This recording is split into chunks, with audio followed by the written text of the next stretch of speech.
bellezze venete, piemontesi, lombarde e di tutta la pianura sfilano a Jesolo. La cittadina balneare ha ospitato le più belle della Padania.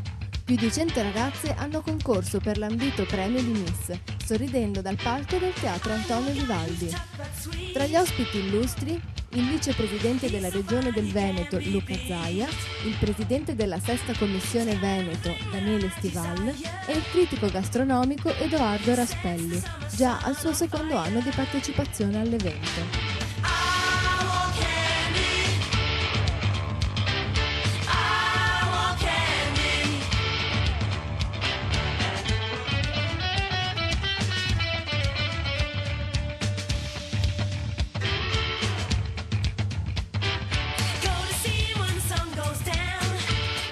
Siamo con un vero gourmet, nato intenditore di buoni piatti, ma in questo caso anche di belle donne. E non è la prima volta che viene a Miss Padania. Come sono andati questi 3 giorni?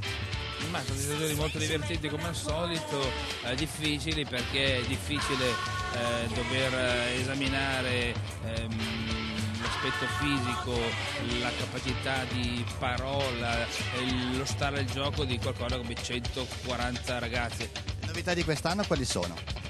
Beh, le novità di quest'anno, presenza di varie regioni che l'anno scorso non ricordavo, tipo per esempio le Marche, l'Umbria, questi sono arrivati in finale anche regioni che non sono attraversate da Fiume Po.